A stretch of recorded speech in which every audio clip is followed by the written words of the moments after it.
pega a sua Bíblia, abra no livro de 2 Reis, capítulo 9. Eu vou tentar falar alguma coisa de família para você, irmão. Eu acho que vai dar certo. Não do jeito que você sempre ouve, talvez, mas do jeito que o Senhor quer para essa noite. Amém? Quantos vão me ajudar? Aleluias. Aleluias. Segundo livro dos Reis, capítulo 9.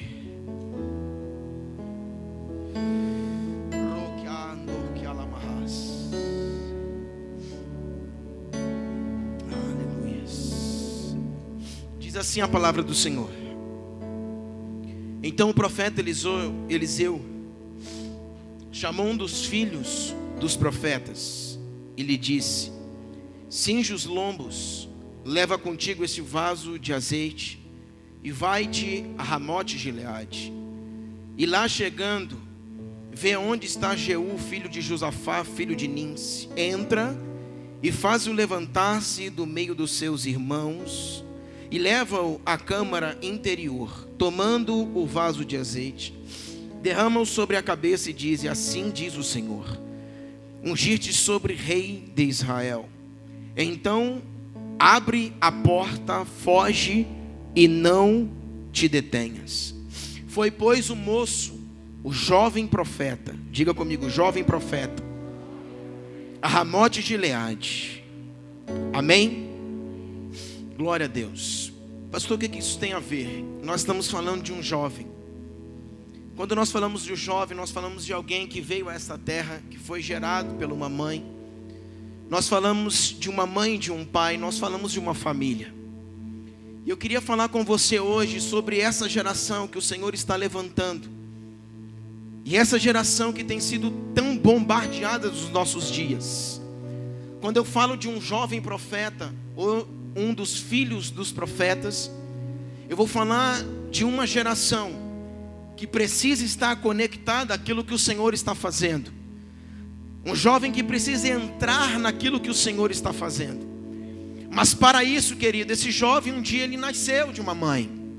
Um dia o seu pai o adestrou talvez para isso, com a sua paternidade sobre ele.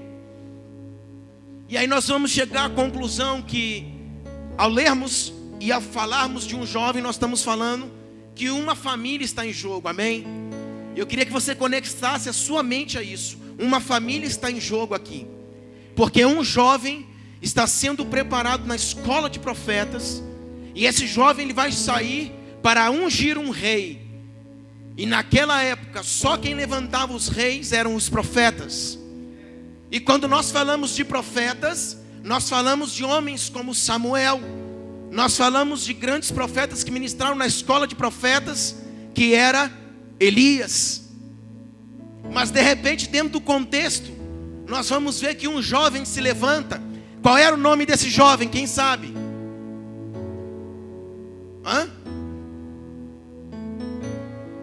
Não foi Eliseu, a Bíblia não diz o nome dele. Elias ungiu a Eliseu. E Eliseu, que era para ter ungido Jeú, não ungiu. E pegou um dos filhos dos profetas e disse: vai e unge a Jeú. Eu quero começar, posso? Aleluia. Quantos estão comigo? Então eu estou falando de um jovem que foi inserido dentro da escola de profetas, aonde a escola de profetas não era um lugar para ensinar a profetizar. A escola de profetas era um lugar aonde grandes homens, mentores da época, como Samuel, como Elias, que ministravam na escola de profetas, pela sua influência, pela sua intensidade, pelo aquilo que eles geravam, jovens se chegavam na escola de profetas, e esses jovens eles iam sendo gerados em Deus, pela influência de um exemplo, pela influência de um caráter, pela influência de uma vida com Deus. Então vai chamar um dos filhos dos profetas e diz a ele: vai e unge a Jeú. Guardou aí? Posso começar? Amém? Querido, quando nós falamos de um jovem, Eu falei aqui, obviamente, todos aqui foram nascidos de mulher. Todos nós nascemos 2 vezes. Todos nós. Nós nascemos de mulher e depois nascemos do Espírito. Jesus também aconteceu a mesma coisa, mas foi ao contrário. Ele primeiro nasce de Deus, depois nasce de mulher. Nós nascemos de mulher, depois nascemos de Deus. Então nós estamos agora colocando em questão uma família. Que família é essa, pastor? Você, por exemplo, eu. Estávamos dentro de um contexto onde havia um pai e uma mãe, e nós estávamos vindo a este mundo. Amém? Quando a Bíblia nos reporta Efésios, ela vai dizer que antes da fundação do mundo, o Senhor já tinha o que? Nos escolhido. E não dá para entender como Deus vai escolher alguém que nem nasceu ainda. Não dá para entender que Deus vai mirar uma pessoa que nem veio à existência ainda. Talvez a nossa mente humana, a ótica, a nossa razão não consegue alcançar a dimensão pela qual Deus se move. Por isso, quando nós falamos que Deus está elegendo antes da fundação do mundo, Deus está falando, antes que houvesse o mundo, eu já havia lhe escolhido. Eu estava lhe vendo como uma criatura informe.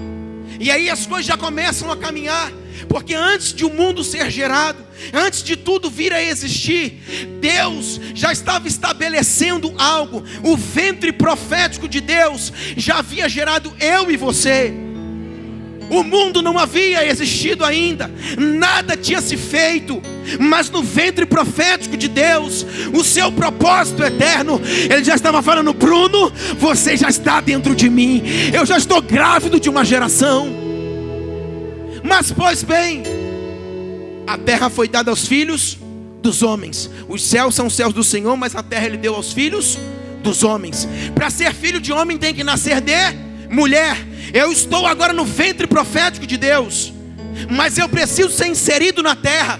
Por isso Jesus nasceu de mulher, porque para cumprir legalmente o seu ministério, Ele precisava nascer de mulher. Assim como eu e você. Porque a terra os céus são os céus do Senhor, mas a terra Ele deu, Ele entregou aos filhos dos homens. Para mim morar, pisar e viver legalmente na terra, eu preciso nascer de mulher. Então eu estou no ventre profético de Deus. Bruno, antes que tudo viesse a existir, eu já tinha te escolhido. Você já existe para mim, Bruno. Mas agora eu criei os céus, mas criei também uma terra, e vou lhe colocar naquela terra. Mas eu vou ter que fazer com que você nasça de mulher, porque o céu é meu, mas a terra eu dei aos filhos dos homens. Então agora eu vou ter que realmente ser introduzido no ventre de uma mulher, que foi a minha mãe. Pense em você. E agora nós vamos como uma criatura informe, a Bíblia diz. Os filhinhos de Jacó, uma criatura informe no ventre da mãe. Nós estávamos lá sendo formados. Vai começar uma gestação. E ali o Senhor já tinha algo planejado para nós. Já estava o quê? Fazendo com que o ventre profético já começasse a existir sobre a terra. Aleluia. Está comigo? Então agora, irmãos, vai chegar um dia em que essa mulher, a sua mãe, ela vai ter que dar a luz a você. E você vai ter que agora fazer parte de uma família. Vai haver o pai, vai haver a mãe, e talvez vai haver alguns irmãos. E aí nós vamos falar de uma família. Mas antes disso, irmãos, a Bíblia vai dizer que houve a matança dos primogênitos. Que matança foi essa dos primogênitos? Jesus passou por isso. Moisés também, quando foi nascer, passou por isso. Por quê? Porque não se podia nascer nenhum varão. Porque o rei, na verdade, naquela época, estava matando todos aqueles que eram varão, que eram homens. Então Moisés, por exemplo, vai passar por uma situação onde as parteiras daquela época vão começar a matar todos aqueles que eram homens, que nasciam como homens. Mas quando Moisés vai nascer, duas parteiras que estão ali fazendo aquele parto, vai fazer com que Moisés não seja morto. Por quê? Porque as parteiras, elas representam uma geração que te ajuda a nascer. Uma geração que vai fazer com que você venha a essa terra e você consiga nascer verdadeiramente. Porque tramita no Congresso Nacional, tantas leis que vêm contra as crianças, tantas leis tentando aprovar o aborto. Por quê? Porque numa geração de libertadores, que Deus vai colocar no meio de uma família, para o pai e uma mãe criar e dar destino a eles, Satanás vai tentar vir com tudo para destruir uma geração dos libertadores. Moisés era um grande libertador. Sifrá e Puá, as duas parteiras, representam uma geração que está dizendo: essa mulher vai dar à luz, e ele é um varão, é um menino. O que nós temos que fazer? Matá-lo. Mas o ventre profético de Deus já tinha gerado Moisés. Ninguém pode ir contra aquilo que Deus já abençoou. O ventre profético de Deus já tinha liberado Moisés, dizendo: eu vou colocar no ventre. E aí quando ele vai nascer, aquela parteira está dizendo: meu Deus, é um varão. Sifrá e Puá, uma olha para a cara da outra, conjecturando nas letrinhas, dizendo: meu Deus, e agora o que nós vamos fazer? Deixe ele viver. Porque no ventre profético de Deus já vinha uma ordem para a terra dizendo: um libertador está nascendo. Mas essas parteiras vão fazer com que essa criança venha nascer. Irmãos, eu não sei se você acompanha algumas coisas da política no Brasil hoje, mas nunca se teve uma violência política tão grande contra as nossas crianças. Nunca. Para você ter noção, o Supremo Tribunal está aprovando que até o 3º mês pode-se ter o aborto. E logo após isso não. Mas para nós, para a ciência, quando se juntam os dois e começa a concepção, aquilo já é uma criança. Então no 1º mês, 2º mês também é um aborto. Mas por quê? Porque nós sabemos que há uma geração, famílias do reino sendo levantada. Há uma geração que está entendendo alguma coisa. E essa geração está começando a colocar filhos nesta terra para serem os libertadores. A próxima geração, uma geração de amanhã, Satanás está se levantando dizendo: não, esses libertadores não vão nascer.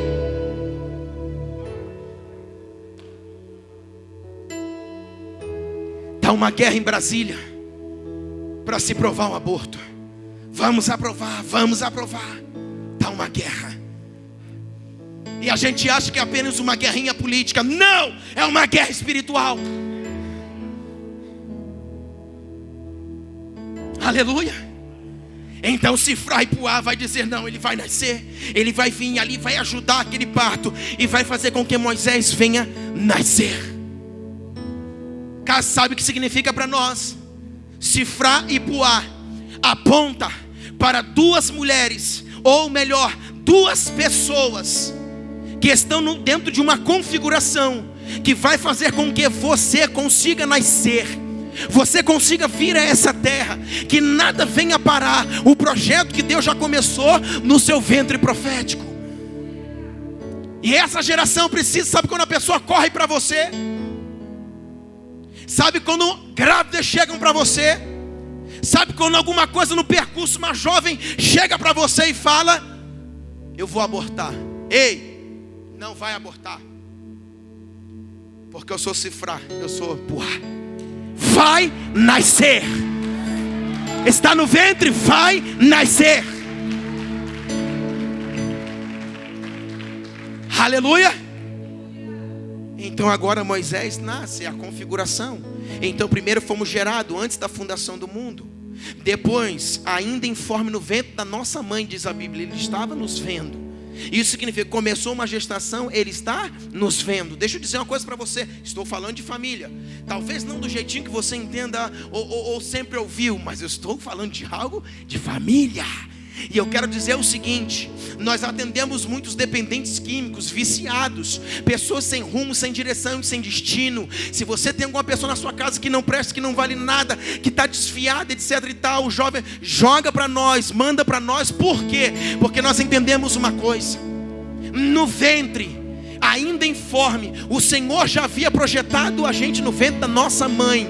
Porém, pai e mãe, vai nascer? Não, acho que era melhor abortar. Não, não aborta, não vamos fazer isso, ok. Não vamos fazer isso, então deixa nascer. Mas eu talvez não quero. Não, mas eu também não quero. Aí começa. A rejeição no ventre começa. A rejeição no ventre começa. Não existe nenhuma raiz pior do que a rejeição. Nenhuma. É a raiz da rejeição. Você tem milhões de frutos malignos que dá em uma pessoa quando ela sofre uma rejeição. Então, quando os profetas, essa geração está se levantando, Satanás vai dizer: aborta, está no ventre. Satanás vai dizer: para esse percurso, para, não deixe nascer. E aí, como família, nós começamos a ver N coisas acontecer, como a rejeição, como o aborto. E aí nós começamos a entender o porquê que amanhã muitas pessoas nos procuram e dizem: mas meu filho está na droga. Ei, deixa eu dizer uma coisa para você, estamos falando de família. Não existe nenhuma criança que foi gerada no ventre profético de Deus, que foi colocada dentro de uma mulher, que Deus está projetando, que Deus está olhando, que Deus já abençoou, que amanhã venha dar errado. Pastor, mas então essa geração de viciados, sem destino, sem rumo, isso mesmo, para você ver que estamos falando de família. A origem está dentro do lar, a origem está dentro de casa, a origem está na paternidade, a origem de todos os males sai de dentro de casa. Ou Deus tem alguma coisa errada nele? Porque enquanto é ventre profético, está perfeito. Quando é colocado dentro da mulher e vai nascer, já no ventre começa uma rejeição, um desejo de aborto. E aí nasce, e aí não é aquilo que esperávamos, e etc e tal, e vai indo. E talvez o pai abandona, ou a mãe abandona, e começa todo aquele negócio, aquela desconfiguração. Entenda que tudo provém de dentro do lar. Não tem filho de Deus projetado para dar errado. Não existe. Pastor, então a gente está perdido. Estamos perdidos. Por quê? Porque não existe nenhum filho de Deus que veio no ventre de uma mulher projetado para dar errado. Onde está o erro? Em mim, em você, em nós.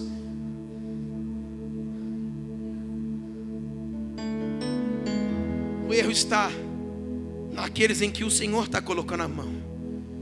Colocou para cuidar. Os filhos são herança do Senhor. Se são herança, o Senhor está te dando, te emprestando, para que você cuide. E como nós estamos cuidando dessa geração que está vindo? Falamos de uma próxima geração, mas essa geração já é essa geração. É a geração atual. Os nossos filhos não são apenas a próxima geração, mas já é uma geração atual. E aí nós começamos a observar aqui, já desde o ventre, irmãos. Porque enquanto está no ventre profético de Deus, antes da fundação do mundo, tudo está muito bem. Mas quando vem para o ventre e é colocado no mundo, a mãe começa a se desesperar, o pai agora começa a se desesperar. Não, não se desespere. Você está aqui para ser curado. Você está aqui para ser tratado, para que o centro da família, da onde emana todas as coisas, seja tratado e curado de um câncer que está sobre as famílias brasileiras. Pastor, você é um pai perfeito? Não.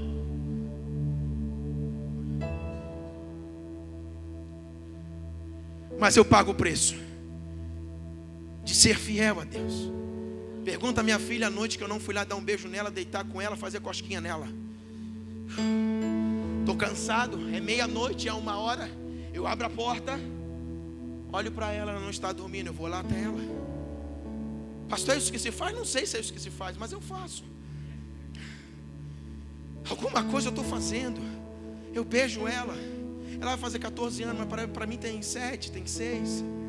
Pergunta a ela se eu estou mentindo. O dia que eu não fui entrar no quarto dar um beijo nela, está debaixo dos nossos olhos. Sabe por quê, querido? Porque o Senhor nos emprestou. meu ministério der bem, se tudo der bem, se as minhas pregações serem boas, se tudo acontecer, se eu for famoso, se eu for para as nações, tudo.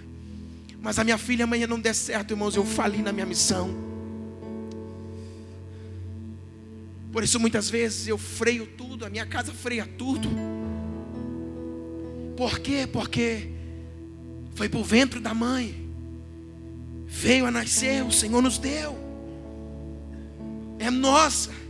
E agora Deus está dizendo assim: ei, enquanto estava no meu ventre eu estava cuidando muito bem, agora está no seu, a responsabilidade é sua. E aí nós entramos dentro de uma realidade dentro de casa que às vezes não é tão fácil. O pai tem que trabalhar, tem que fazer isso, tem que fazer aquilo. A mãe cuida às vezes do serviço de casa, ou trabalha fora também. E às vezes tem alguma condição financeira que não está muito boa, e etc.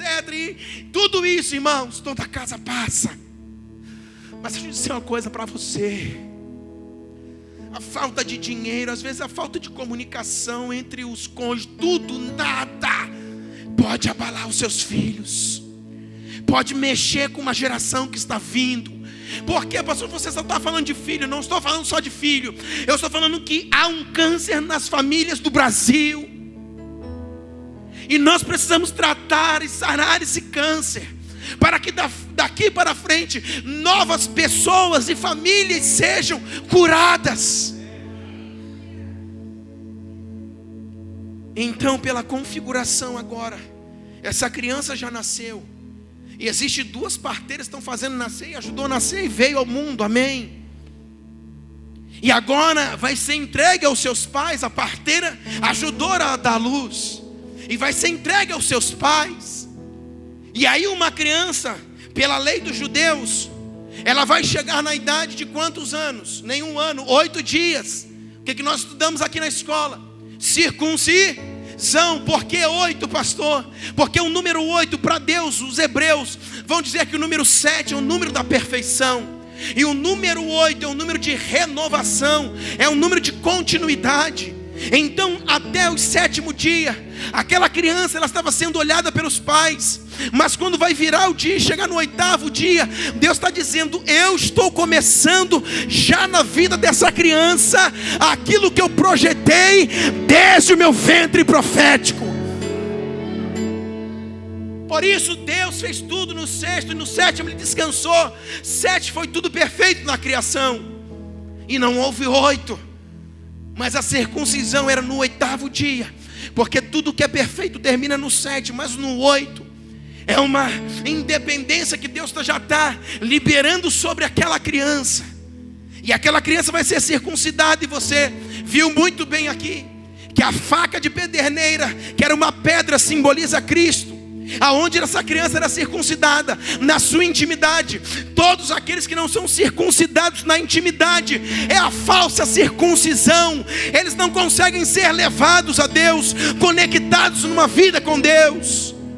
Por isso Paulo diz: fugir da falsa circuncisão. E a falsa circuncisão é aquela que não é gerada na intimidade, é aquela que não é feita na intimidade. Então aquela criança, ela está com 8 dias de nascido, e na sua intimidade agora ela está sendo marcada. Vai ser dado o nome, a identidade dela vai ser colocado sobre ela. Muito bem. Então agora nós continuamos a faixa etária dessa criança. Nós que viemos a este mundo, quando nós chegarmos mais ou menos a uma idade, quando nós temos 7 a 8 anos, a nossa personalidade, o nosso caráter está completamente formado. Nós estamos agora tendo mais ou menos uma visão de mundo, uma visão de pai e mãe, uma visão das coisas. Mas quando chega com 12 anos, a Bíblia vai relatar que havia um menino chamado Jesus. E enquanto nós olhamos, e 12 parece muito pouco para nós, 12 anos, esse menino Jesus estava onde? Na sinagoga, ensinando os doutores da lei. E aí a Bíblia vai nos relatar que enquanto ele ministrava, os doutores da lei, os seus pais tinham ido para a festa de Páscoa e voltaram para buscar o menino havia se perdido. Mas com 12 anos, quando os pais perguntam ao menino: aonde você estava? Nós voltamos para te buscar porque estava perdido. O que ele disse? Me convém cuidar das coisas de meu pai. E aí nós começamos a entender que com 12 anos começou a girar alguma coisa na vida de um adolescente. Vai entendendo. Você lembra-se daquela mulher do fluxo de sangue? E você lembra daquela menina que tinha 12 anos? Sabe por que Jesus chegou dentro da quarto daquela menina com 12 anos? Porque com 12 anos em Israel a menina passava pelo bar mitzvah. O menino com 13 e a menina com 12. Sabe o que significa isso? O Senhor estava chegando dentro do quarto daquela menina. E quarto fala de intimidade. Assim como a criança era circuncidada ao 8º dia na sua intimidade, Jesus estava chegando dentro do quarto daquela menina com 8 anos, com 12 anos. E ali o quarto apontava para o lugar de intimidade. E Jesus vai chegar ali, aquela menina estava dormindo. Para alguns dormindo e para outros estava morta. Quando Jesus fala, ela não está dormindo, ela está, na verdade, ali sonolenta, adormecida para um propósito. E Jesus vai chegar para despertá-la. Por quê? Porque todos que faziam bar mitzvah, na verdade, era o pai que fazia. Mas a ausência de Jairo, de pai, fez com que Jesus fosse introduzido ali para despertar aquela menina aos 12 anos. Por quê? Porque o bar mitzvah era uma cerimônia que a gente liberava, gerava uma independência com 12 anos na menina. Ela tinha dentro de casa alimento, ela tinha cuidado, ela tinha tudo. Mas de algumas coisas o pai e a mãe já começavam a expor ela aos 12 anos para uma vida adulta. Então Jesus está chegando dentro daquela menina com 12 anos, assim como Jesus estava lá dentro da sinagoga ensinando os doutores da lei. Agora, essa menina também com 12 anos, ela vai estar dentro do seu quarto. E Yeshua, Jesus, vai chegar para despertar ela de um sono espiritual, porque todo mundo estava chorando e dizendo que ela estava morta. Jesus entrou e falou: ela não está morta, mas ela dorme. Sabe o que significa isso? Uma geração nova que está num lugar de intimidade, dentro de um quarto fechado, que ninguém abusou, que ninguém tocou. Ela está ali reservada. E agora Jesus, o sumo sacerdote, vai chegar para fazer o bar mitzvah e dizendo: ei menina, levanta da tua cama, porque as nações te esperam.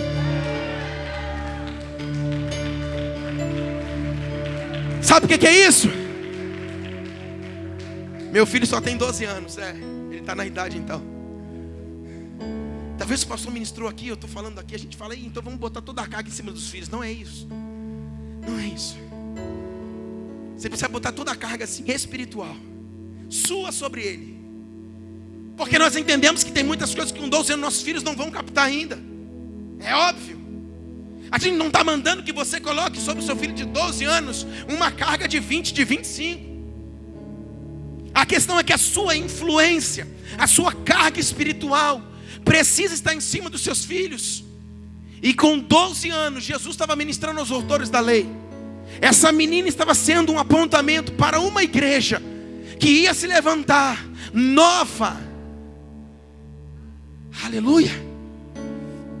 Então a gente começa a ver uma configuração desde o nosso nascimento, onde Satanás lutou para que nós não viéssemos a este mundo, aonde tudo aconteceu para que talvez você não estivesse aqui, e de repente você veio à luz. O Senhor permitiu que você estivesse aqui hoje. Nós entendemos que muitas vezes homens e mulheres estão gerando crianças dentro de um lar, dentro de uma casa, e essas crianças precisam de alguma coisa a mais. Nós vivemos a geração do iPad, do iPhone, do isso e daquilo. Josias, com 8 anos de idade, reinou sobre Israel.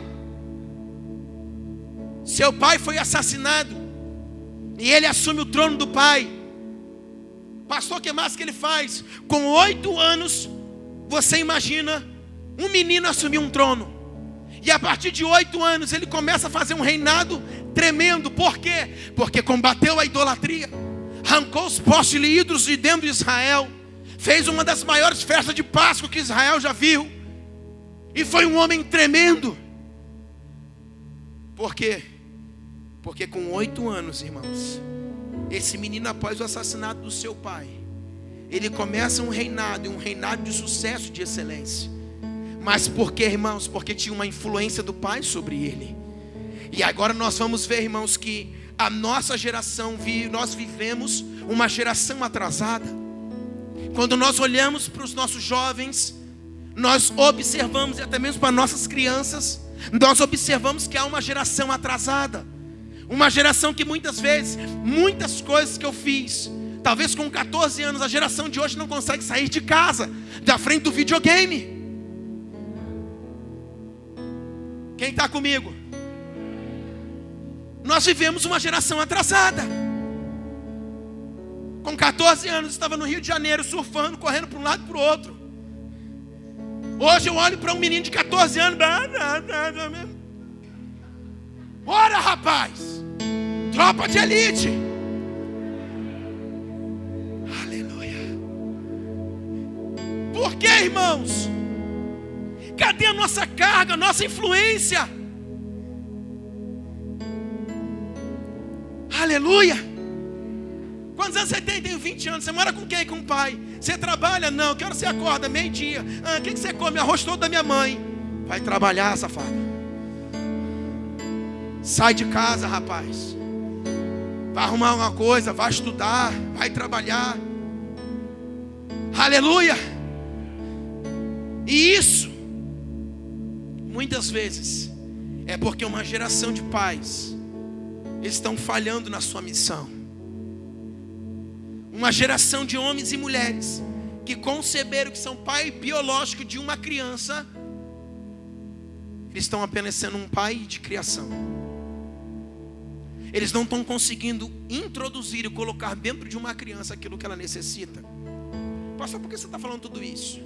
Porque se nós pegarmos na Bíblia, existe N crianças, ou N adolescentes, ou N jovens. Aquela menina que descobre agora os conselhos do rei da Síria, qual é o nome dela? Desconhecida. Quando nós pegamos aquele menino com 5 pães e 2 peixinhos, os discípulos, os apóstolos com letra grande, estão assim: o que nós vamos dar de comida para essa geração? Jesus está olhando para a cara deles. Eu estou andando com vocês, discipulando, falando, ensinando, e nada. Aí passa aquele menininho, 5 pães e 2 peixinhos. Jesus fala: ei menino, você pode me dar? Claro que eu posso, meu mestre. Ele dá. Diz a Bíblia que Jesus levanta os céus, apresenta a Deus. Talvez os apóstolos, os discípulos estão olhando, falando: o que é que ele está desfazendo? O que o grande mestre está fazendo? Ele está orando para que a multiplicação acontecesse. Quando ele acaba de orar, ele bota, olha no olho de cada discípulo, bota na mão deles e diz assim: agora reparta com a multidão. Sabe o que isso nos ensina? Que um menino desconhecido, que não tinha nome, ele deu de comer a uma geração. Tarefa que os apóstolos e os discípulos não fizeram e não conseguiram. Mas um menino sem nome, desconhecido, conseguiu. Então, quando nós estamos falando de pai e mãe e crianças que são geradas dentro de um lar, eu estou falando que há crianças que têm um destino profético, que há uma identidade em Deus, que serão grandes homens e mulheres de Deus, grandes homens para essa nação. E muitas vezes nós estamos tratando como se nada tivesse acontecendo, como se Satanás não tivesse furioso com nossos filhos, comigo, com a minha esposa, se Satanás não estivesse tramitando dentro da política. Sabe o que significa isso, irmãos? Deixa eu lhe contar. Por muitos e muitos anos, Satanás disse assim: ó, tá vendo esse pastor aí, ó? Eu vou fazer só o seguinte, eu vou botar o pé aqui, ele vai tropeçar e pronto. Por muitos e muitos anos, tá vendo aquele pai ali? Ele está gerando algo dentro daquele filho ali. Aquele filho vai ser um libertador. Mas agora, eu vou botar o pé, ele vai tropeçar e vai cair. Sabe o que aconteceu? Se levantou hoje uma geração que quando Satanás está botando um pezinho, essa geração só está fazendo assim, ó: sai da frente, Satanás, que eu estou passando. Sai da frente que eu estou passando. Sabe o que significa isso? Passamos por cima. E nós vamos continuar a gerar aquilo que o Senhor nos deu para gerar. Mas sabe qual foi o contra-ataque de Satanás? Antes ele botava o pezinho, ele não conseguiu mais com o pé. Sabe o que ele fez? Se introduziu dentro da política. Se eles não obedecerem e não tropeçarem no meu pé, agora eu estabeleço a iniquidade em forma de lei e eles vão ter que me engolir. E aí? Homossexualidade, aborto, está tudo aprovado. E agora? Eu botei o pé, eles não caíram. Eles conseguiram passar por cima. Então ele se introduz, pega a iniquidade, vai institucionalizar na forma de lei e dizendo: agora vai ter que descer goela abaixo para eles. Você está vendo que o nível de guerra vai aumentando. Quanto mais se aproxima a volta de Yeshua, mais a guerra vai aumentando, mais o nível vai aumentando. E agora nós temos que nos deparar com leis, com situações que confrontam a nossa casa, que confrontam a nossa vida, que confrontam a nossa essência. Mas nossos filhos estão dentro de casa sendo gerados. O que nós vamos fazer, pastor? Continuar e intensificar. Só tem esse passo. Porque o que é nosso, Satanás não vai botar a mão. Vamos intensificar. Aleluia. E agora esse menino, ele vai crescendo. Falei de alguns aqui, vou falar João Batista, por exemplo. Estava lá no deserto. Você sabia que quando ele se manifestou a Israel, na verdade ele havia sido criado no deserto. Ao momento que o seu pai morre, João Batista assume a casa, porque isso era uma lei dos judeus. Quando o pai morresse, o filho mais velho assumia a casa junto com a mãe. E o pai de João Batista, num determinado momento, morre. E agora ele vai assumir a casa. Então João Batista estava sendo gerado dentro do deserto. Quantos anos ele tinha? Era novo. Para um dia, a Bíblia vai dizer em Lucas, até o dia de se manifestar a Israel. Estava onde? No deserto. Uma voz foi buscar ele no deserto. Anás e Caifás, dois sumos sacerdotes sentados no trono. Eu sou o pastor, eu sou o sacerdote daqui. Mas a voz de Deus não foi naquele endereço, foi lá no deserto dizendo: João, João, é você que eu quero. E foi atrás dele um menino, um jovem, um adolescente, que estava sendo gerado no deserto. E a Bíblia vai nos contando muitos e muitos e muitos. Pastor, para que você falou tudo isso desde que nasceu, o ventre profético, isso, aquilo e tal, aleluia? Para quê? Aperte o cinto aí, vamos. O porquê disso? Nós lemos que um dos filhos dos profetas foram chamados, erguidos, levantados, para poderem ungir um rei chamado Jeú. Esse tal de Jeú ia destronar a casa de Jezabel e Acabe. O que é que significa isso? Um lugar de adultério e prostituição espiritual. Por quê? Porque Jezabel era fenícia e vai se juntar a um rei, a um governo chamado Acabe. E quando se junta, vai começar uma prostituição espiritual dentro de Israel. O nome do pai de Jezabel era Etbaal.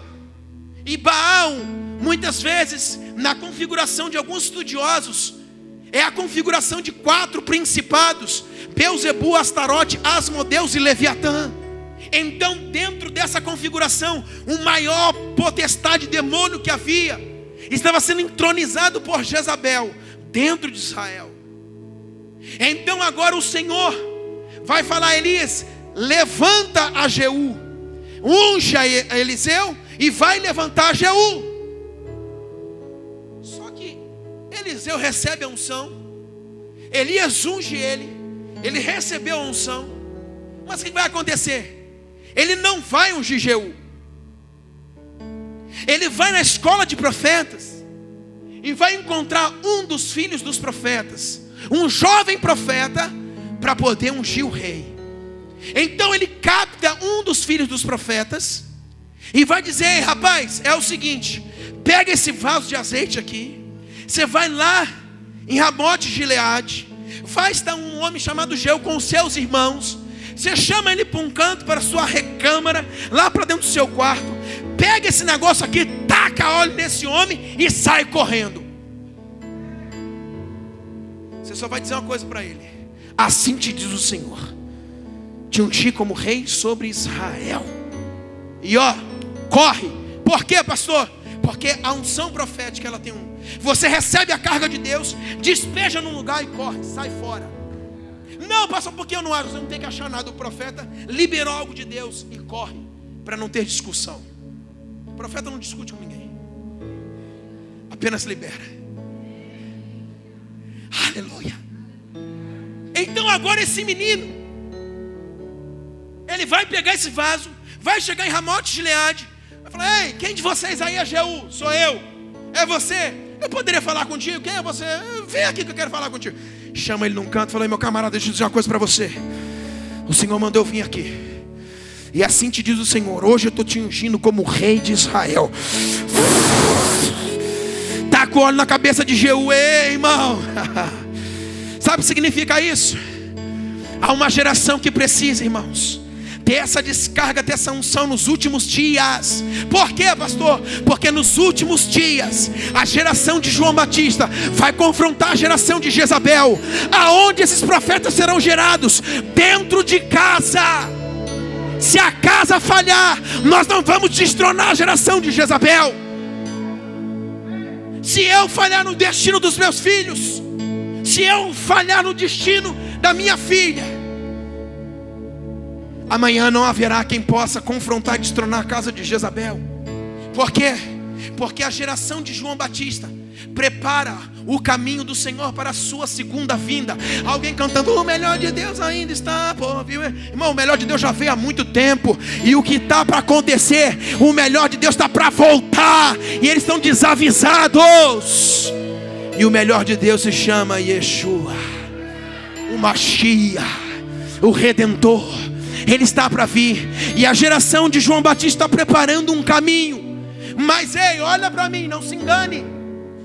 A geração de Jezabel, enquanto João Batista prepara para a segunda vinda do Senhor, o advento do Messias, a geração de Jezabel prepara o mundo para o governo do anticristo.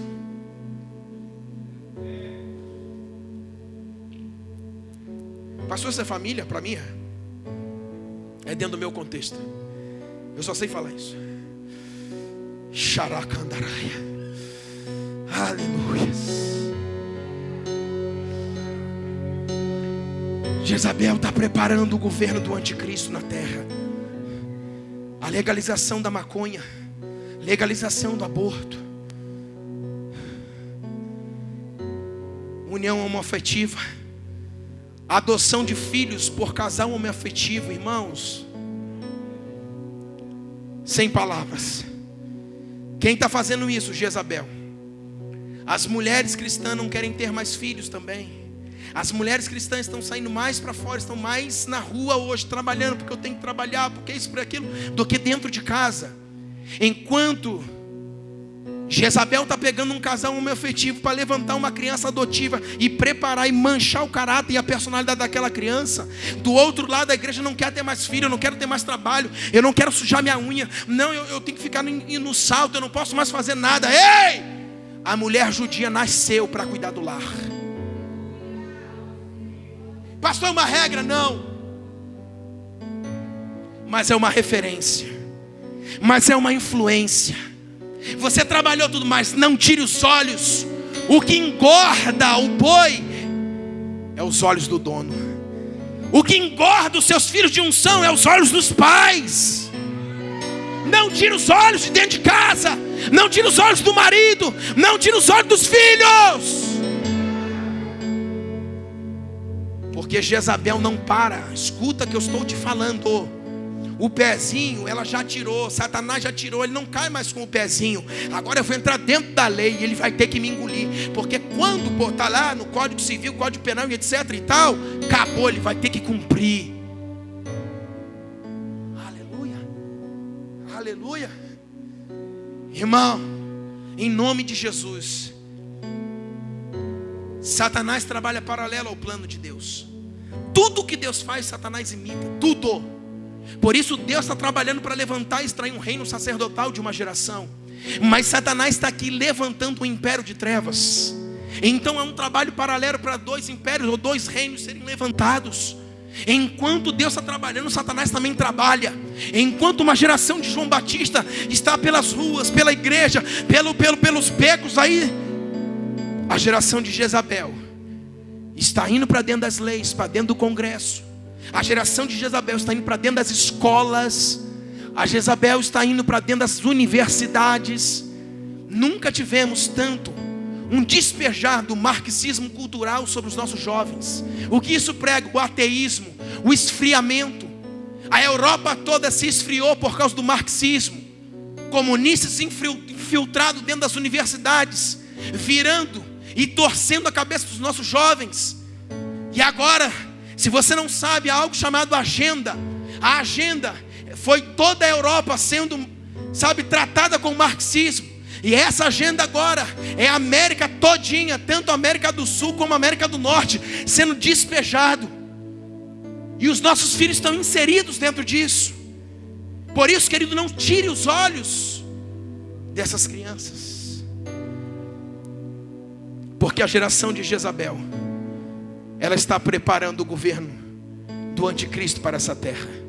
Se você olhar as leis, se você olhar o mundo, se você olhar tudo como está, a ética, a moral, tudo está sendo preparado. O cenário está montado para o governo do anticristo.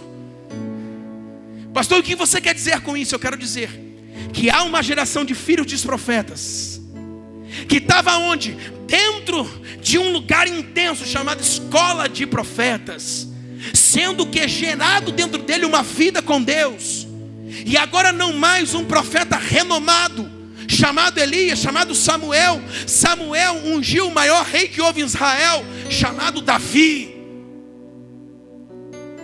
Mas quando vai se dizer em ungir a Jeú, a Bíblia não fala de Samuel, a Bíblia não fala de Elias, a Bíblia não fala de Eliseu. A Bíblia vai dizer um dos filhos dos profetas.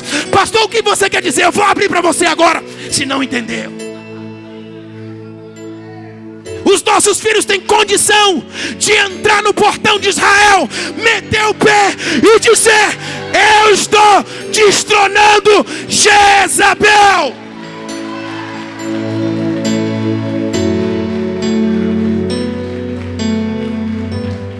Será que os nossos filhos têm condição?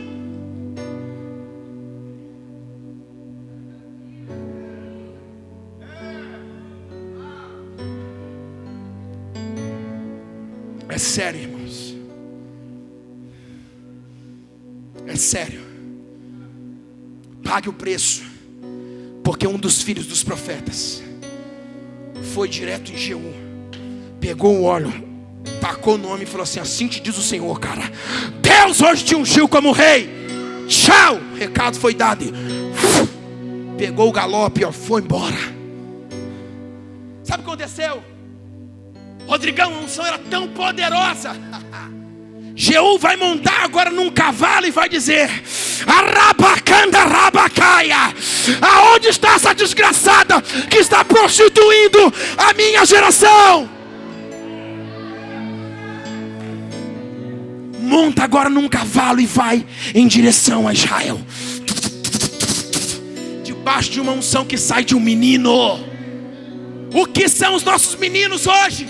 Não são, porque os pais estão falhando na sua missão.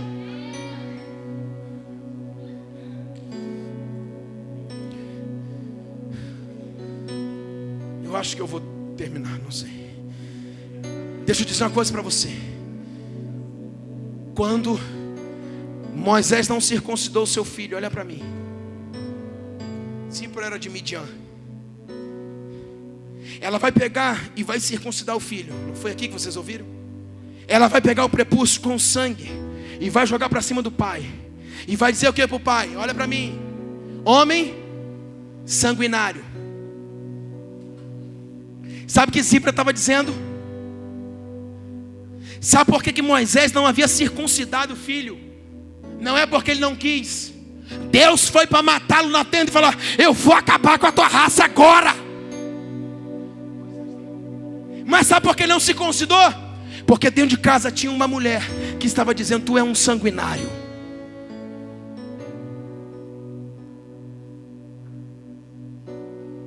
Estamos tratando as famílias. Uma mulher não permitiu que um pai circuncidasse um filho. Tanto que ela pega o prepúcio, joga em cima do pai e diz: tu é um homem sanguinário. E estava dizendo: não é isso aqui que tu queria? Não era arrancar sangue do filho? Então toma. Por uma mulher entrou o pecado no mundo, mas por uma mulher entrou a salvação do mundo.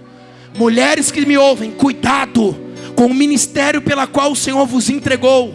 Zele por esse ministério, zele pelo seu coração, zele pela sua vida. Porque quando Deus coloca um sacerdote que precisa ser um sacerdote, não uma banana dentro de casa,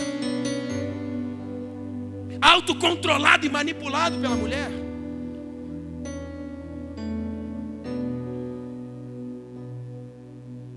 Deus colocou o sacerdote precisa falar, o sacerdote precisa se posicionar.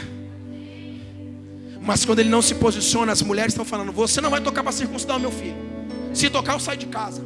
Se tocar, a gente separa. Se fizer, acabou contigo. Desculpe o meu jeito, irmão, mas não tem outro jeito.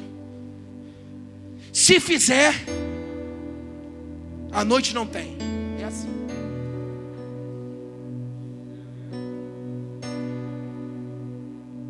Aí o que acontece? Lá no Éden, quem Deus chamou? Adão. Ei, Adão! Não, mas foi a mulher que comeu, né? Mas chamou quem? O homem. Lá com Moisés, o que vai acontecer? Ei, Moisés, eu vou te matar. Mas não tem mulher, você, camarada. Por quê? Porque tu é o sacerdote. As mulheres precisam entender que a casa está debaixo de uma lei de Deus e não do homem. A circuncisão era conectar um filho a Deus, e querendo a mulher ou não, tinha que ser feito. E Moisés precisava ter feito. Então Moisés não faz e Deus vai matá-lo. Assim como chamou Adão no Éden, vai chamar a atenção de Moisés, porque ele era o sacerdote. Então agora a mulher não havia tido, condições de entender, talvez por causa da sua crença, que a circuncisão ia ligar aquele filho a Deus. Era uma aliança que o Senhor havia feito com o povo de Israel. E Moisés então agora vai ser morto. E para que ele não fosse morto, ela vai lá e circuncida o filho. Ainda toma a frente e vai fazer o que não era para se fazer. Era Moisés. Aleluia. Irmãos, em nome de Jesus, nós estamos vendo uma geração completamente desconfigurada nos lares, aonde a mulher tomou o papel do homem, e o homem está tomando o papel da mulher. Mas há uma essência de Deus, aonde o casamento judeu para nós é uma referência. Para nós é uma referência bíblica. Jesus era judeu. E quando nós olhamos para a Bíblia, há uma referência para nós ali. Mas sabe o que vai acontecer? A geração de Jezabel, ela desconfigura tudo. Justamente. Você lembra que ela fez com Acabe? A mesma coisa que ali Zipra estava fazendo com Moisés. Quando Acabe queria a vinha, ela toma a frente, vai lá, manda matar Nabote, escreve cartas, carimba com o anel do rei, que era do marido, o anel de selar, carimba e manda para a cidade o decreto. A mesma coisa que Zipra fez, tomar a frente e falar: aqui ninguém vai circuncidar essa criança. Aleluia. Tem alguém dando aleluia aí? O papel das mulheres. Por uma mulher que comeu veio o pecado, e por uma mulher que gerou Jesus veio a salvação. É a que edifica uma plataforma para a casa. Quando nós falamos dos homens, Noé está com uma terra limpinha e bonitinha. Ele bota o pé fora da arca agora e está dizendo: não tem mais ninguém.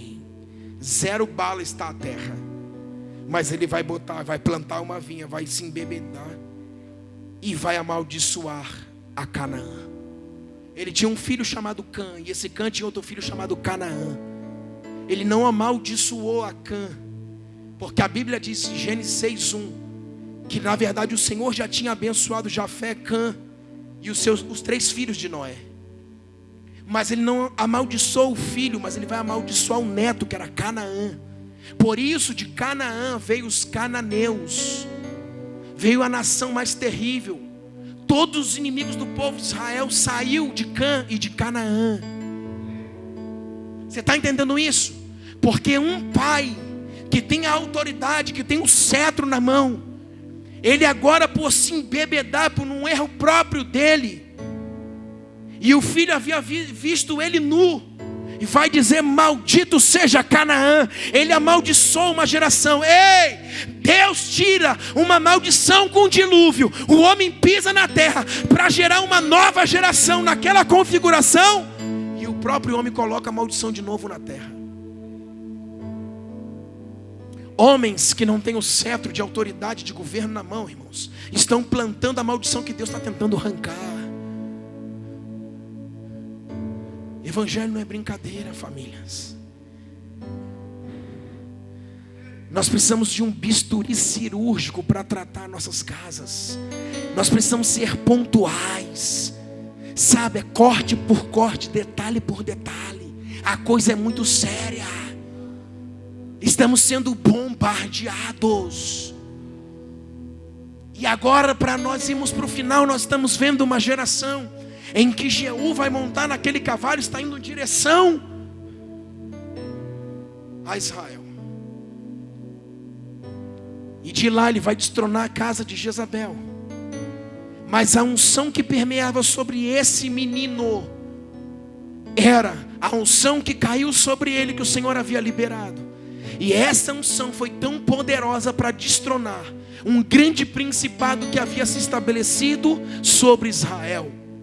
Como eu falei, Samuel estava levantando um grande rei, que era Davi.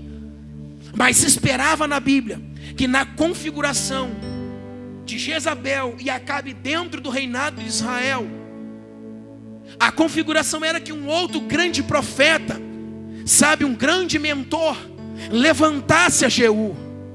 Assim como Elias era para ter ungido Eliseu, e Eliseu ter ungido a Jeú. Não aconteceu. Por quê? Porque aqui Deus está abrindo um grande parênteses, dizendo para a nossa geração: ei, os nossos filhos, eles carregarão uma descarga tão poderosa, que vai ser capaz, não apenas de levantar grandes reis, mas o rei que vai destronar a prostituição de dentro do arraial. E agora Jeú, depois você lê a história, ele vai lá agora para destruir, destronar toda essa prostituição espiritual. Parece que aquilo que estamos gerando em casa, parece que aquilo que nós temos, sabe, como família, é uma coisa tão simples. Às vezes chamam algumas famílias de família sacerdotal, família sacerdotal. Isso não é uma nomenclatura que está um chavão que está na moda. Não, isso é uma profecia. A sua casa é uma casa sacerdotal. Presta atenção, para a gente terminar. Essa Jezabel, olha para mim. Quando ela vai cair, os eunucos estavam lá em cima. Quem eram os eunucos? Aqueles que introduziam a noiva até o rei. A geração de eunucos, em que Jeú, com a unção do menino, chegou lá e olhou para ele e disse: quem está comigo? E aí os eunucos se levantam e dizem: eu. O outro se levanta e diz: eu. Aí fala: joga ela daí, vamos começar o serviço. Aqueles eunucos apontam para uma geração. Olha aonde a unção desse menino está permeando. Mas olha da onde esse menino saiu. Da escola de profetas. A nossa casa é uma escola de profetas. A nossa casa tem sido a influência de profetas que estão se levantando para esse tempo. A nossa casa é apenas um lugar onde tem uma TV, um videogame, e teu filho fica lá o dia inteiro.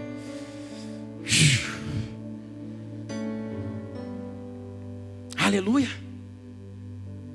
A unção foi tão poderosa que agora Jezabel, os eunucos estão lá, e os eunucos vão jogar ela de baixo. Por quê? Porque a geração que conduz a noiva até o rei, essa geração dos eunucos é a geração da igreja. que não vai deixar que ninguém toque nela, mas que vai pegar ela e vai conduzir até o rei Jesus. Essa é a geração dos eunucos. E aí agora ela cai. Quando ela cai, há 3 coisas que sobram de Jezabel: o crânio, as mãos e os pés. Significa manipulação, autocontrole e intimidação. Manipulação, autocontrole e manipulação. A unção dos meninos que eu e você estamos gerando, dos nossos filhos, dos seus irmãos, a geração vindoura, a geração que está vindo, dos filhos que precisam ser cuidados, porque estão sendo bombardeados, são aqueles que vão destronar um principado que tem preparado a igreja para o governo do anticristo. Então ela cai, mas agora a manipulação, o autocontrole, a intimidação está caindo também.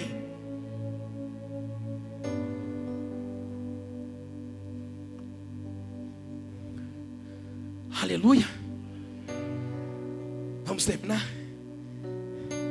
Irmãos, quando ela cai, aquele sangue vai espirrar nos cavalos e nos muros. E esse sangue significa a vida em Levítico. A vida do animal, a vida do homem consiste onde? No sangue. Então agora a vida de Jezabel vai espirrar nos muros. O muro vai falar de reinado. O muro era o muro de Jerusalém. O sangue vai espirrar sobre os muros. E o sangue agora vai espirrar sobre os cavalos. Os cavalos falam de serviço, fala de algo sacerdotal. Então, por isso que nós vemos que a unção, presta atenção, a força de Jezabel era tão grande que agora ela está morrendo. Manipulação, autocontrole e intimidação, ela está morrendo, mas a sua vida está sendo espirrada sobre o reinado e sobre o sacerdócio.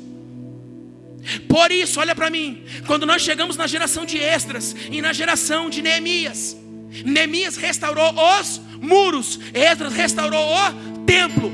Templo fala de sacerdócio, muro vai falar de reinado. Você não entendeu? É por isso que caiu, é por isso que destruiu, porque o sangue dela, ela morta, mas o sangue, a vida dela, estava sendo transmitida e transpassada para os muros e para os cavalos, para o reinado e para o sacerdócio. Aleluia. Mas a unção do menino que o Senhor havia liberado sobre ele, sobre os nossos filhos, sobre a nossa geração, sobre você, a geração continua permeando, a geração continua andando, a geração está latente. Assim como o sangue de Jezabel está latente para derrubar um muro, derrubar um templo, a unção do Senhor está latente em nós ainda. O que vai acontecer? Vai aparecer agora. A unção está sendo transferida. Um outro profeta vai pegar a unção. Quem? João Batista. E esse profeta vai levantar um outro rei. E esse rei vai se chamar Rei dos Reis e Senhor dos Senhores. São profetas levantando reis.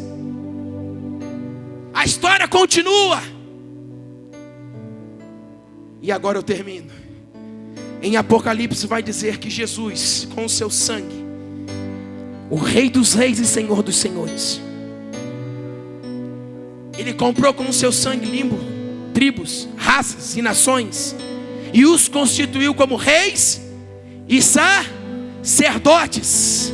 Isso significa que o sangue de Jezabel, a vida dela, que espirrou sobre os muros e sobre os cavalos, sobre o reinado e sobre o sacerdócio, a unção de Deus também está percorrendo na paralela.